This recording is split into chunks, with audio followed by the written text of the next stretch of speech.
भगवान राम से सबरी का जब साक्षात्कार हो रहा था तो माता सबरी ने उनसे कहा कि प्रभु मुझे जीवन कैसा जीना चाहिए, मनुष्य जीवन कैसा जीना चाहिए।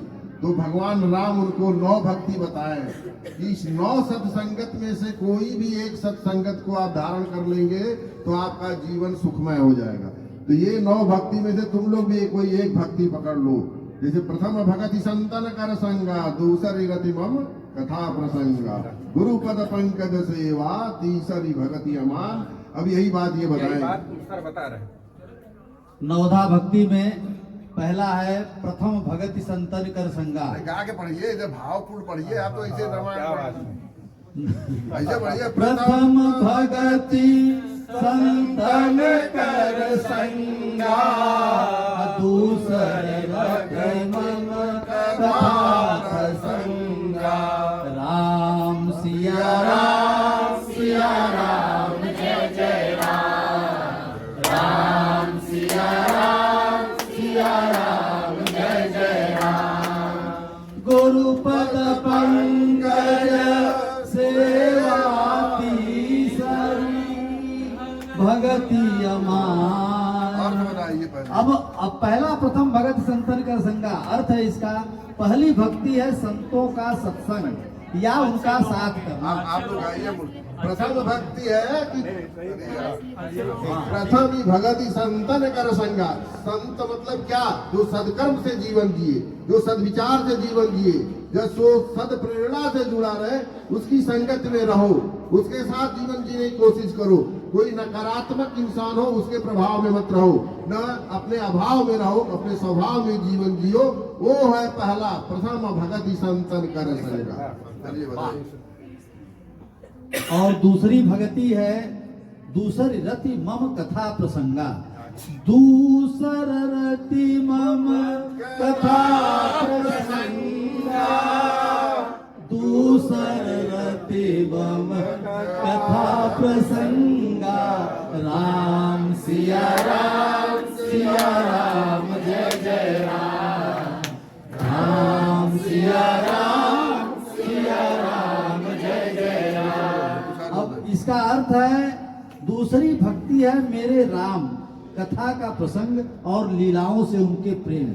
अर्थात दिन भर जो आप देखते रहते हैं समाज में अवगुण, और उससे आपको सद्गुण और प्रभु के राम की कथा से आपको लगन होना चाहिए।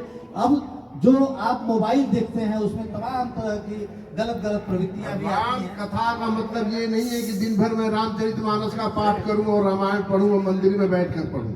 राम के कथा का मतलब है राम के आदर्शों के अनुसार जीवन जीना, ये राम कथा होती है। हरि अनंत हरि कथा अनंता, कहि सुनहि बहु विधि सब संता। इस तरह से जीवन, काम को क्रोध मद लोभ सब नाथ नरक के फल। जितनी चीजें हैं, कामना वासना लोभ मोह, ये सब नरक की चीजें हैं। तो हमको जीना कैसे है? जीवन बताओ कैसे जीना है?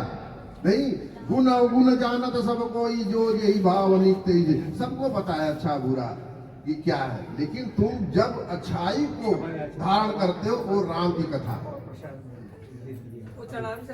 और अगली है गुरु पद पंकज सेवा तीसरी भक्ति अमान।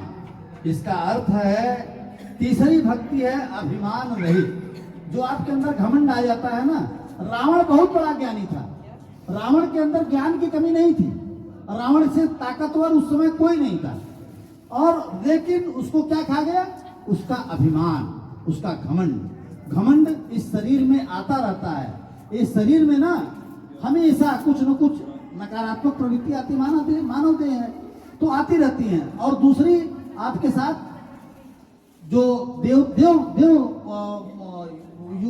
भाव है वो भी आता रहता है। तो आपको देव भाव जगाए रखना है। जब कोई नकारात्मक आए तो आप समझ लीजिए किसी पैशाचिक प्रवृत्ति का हमारे ऊपर असर हो रहा है, उससे हमको दूर रहना है। और हमको क्या रहना है? अंदर से भगवान को जगा करके, जागृत करके और प्रभु की भक्ति में लीन कर देना है। और फिर देखिए आपका मार्ग जो है प्रशस्त होता चला जाएगा।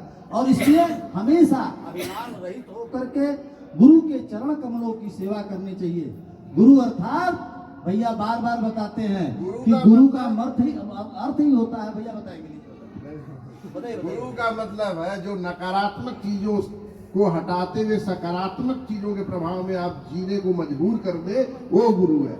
गु मतलब अंधकार और रू का मतलब होता है प्रकाश। अंधकार से प्रकाश के तरफ ले जाने वाला इंसान ही गुरु हो सकता है, जो हमारी क्षणिक कोई भी नकारात्मक प्रवृत्तियों का तुरंत ज्वलंत उसको तुरंत क्लियर कर दे, वो गुरु होता है। हमारे अंदर जो भी संशय है उस संशय को तुरंत काट दे, जो भी भ्रम है उस भ्रम को तुरंत काट दे, वो गुरु है। सब गुरु नहीं हो सकते।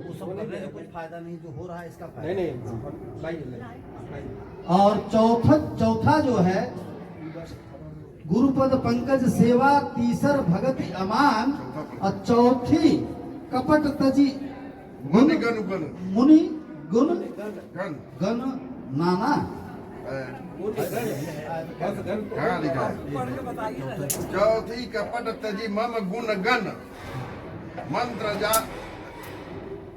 चौथी कपट तजी मम गुण गण, गलत लिख दिया। कपट तजीगान, करई कपट तजीगान, करही करही कपट तजी गण।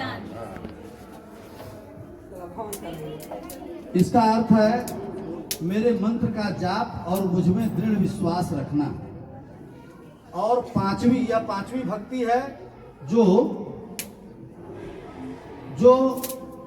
मंत्र हमको जाप और दृढ़ विश्वास। वेदों में प्रसिद्ध है। और छठा है दमशील विरति बहुकर्मा, निरत निरंतर सज्जन धर्मा। छठी भक्ति है इंद्रियों का दमन, शील सदाचार, दम बहुत से कर्मों से विरक्ति, त्याग तथा निरंतर सज्जनों के धर्म और सत्कर्मों में लगे रहना। सातवां है सातों सम मोहि मैं जग देखा, अमोते संत अधिक करी लेखा। अर्थ सातवीं भक्ति है इस जगत को संभाव में मुझ में राममय देखना और संतों को मुझसे भी अधिक करके मानना। ये प्रभु श्री राम कह रहे हैं। प्रभु श्री राम कह रहे हैं सातवीं भक्ति में कि इस जगत को समभाव में मुझ में राममय देखना और संतों को मुझसे भी अधिक करके उनको सम्मान देना, मानना। और आठवां है जथा लाभ संतोषा, सपने नहीं देखई परदोषा। आठवीं भक्ति है जो कुछ मिल जाए उसी में संतोष करना और सपने में भी दूसरे के दोष और खामियों की तरफ न देखना।